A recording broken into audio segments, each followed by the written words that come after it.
Welcome to The Explainer. Today, we're going to break down the blueprint that Warren Buffett used to build Berkshire Hathaway, one of the most successful and honestly most fascinating companies the world has ever seen. Okay, let's just start with a number that's kind of hard to wrap your head around. $1 trillion. Berkshire Hathaway became the first non-tech company in America to blow right past that milestone. It's a number so big, it almost doesn't feel real. But here's the wild part. This absolute empire wasn't built on lines of code in Silicon Valley. Nope. It was built on the bones of a failing textile mill, an industry that, let's be honest, everyone else had already given up on. So the question is, how on earth did he do it? How did one guy from Omaha, Nebraska take this industrial relic and transform it into a modern financial fortress?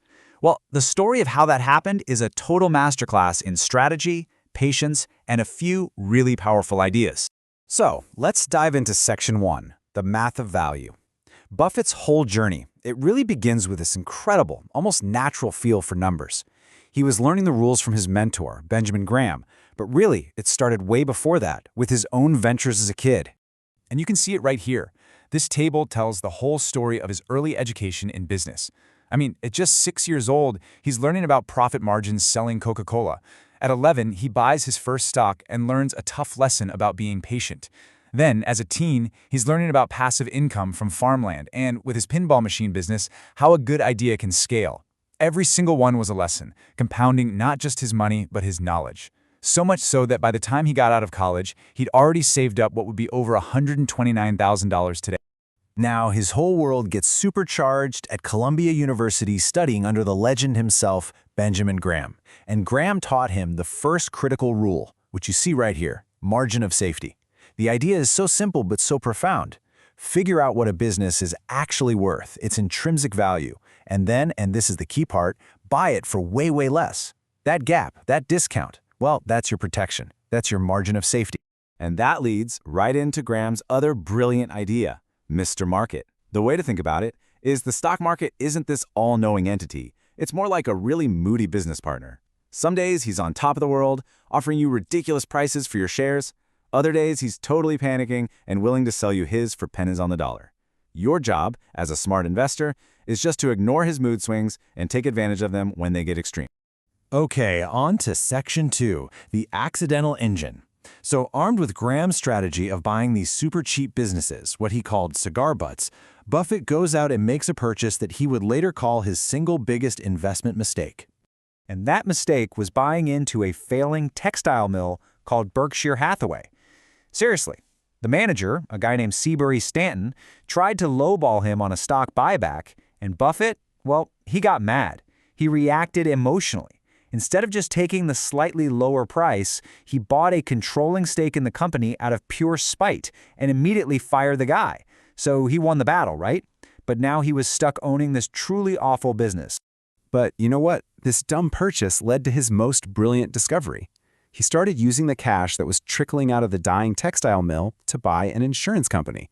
And that gave him access to this magic thing called float. Here's how it works. People pay their insurance premiums up front, but the insurance company doesn't have to pay out claims until much, much later. That giant pool of cash they get to hold and invest in the meantime, that's the float. It's essentially a massive interest-free loan that Buffett could now use to buy other, much better businesses. Which brings us to Section 3, buying fortresses, not bargains. So now he's got this incredible cash engine from the insurance business, but he needs a place to invest it. And this is where his partner, the brilliant Charlie Munger, comes into the picture and completely changes the game. Munger basically convinced Buffett to evolve past Graham's old strategy. He had this famous saying, "It's far better to buy a wonderful company at a fair price than a fair company at a wonderful price." And that totally shifted their focus. They stopped picking up old cigar butts off the ground and started buying what they called economic fortresses, these amazing businesses that were protected by huge competitive advantages, or moat. And their first big test of this new philosophy came in 1972 when they bought See's Candies. Now, Buffett was a little hesitant here.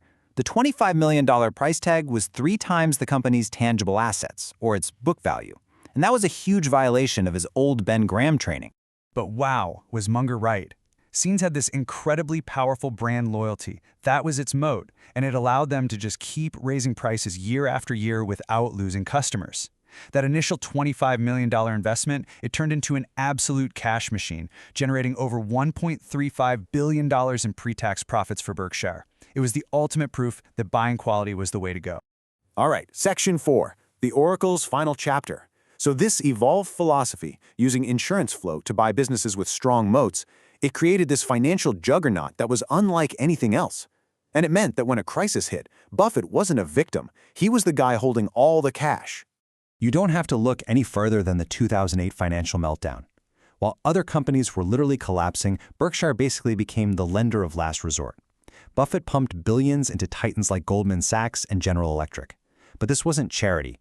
He negotiated some incredibly good deals for Berkshire that made them billions, all while helping to keep the whole financial system from falling apart. So what about the man behind all the money? Well, that same discipline applies to his personal life. It's famous, but it's true. Despite his insane wealth, he still lives in the same house in Omaha that he bought way back in 1958. And this personal frugality is just one side of the coin. The other is his incredible generosity. He's pledged to give away 99% of his fortune. Now, as Buffett prepares for the future, with Greg Abel ready to take over as CEO, he's been really honest about the challenges that are coming. The law of large numbers just makes it super hard to find investments that are big enough to actually make a difference for a trillion-dollar company. And he's also warned about new threats, calling AI an unpredictable genie and saying that big trade tariffs are a big mistake. And all of this, it really leads to the ultimate question for Berkshire's future, doesn't it? For more than 60 years, this company has been a direct reflection of one man's mind, his discipline, and his philosophy. The question now, as we see here, is a big one. Can the architecture of value actually outlast its legendary architect?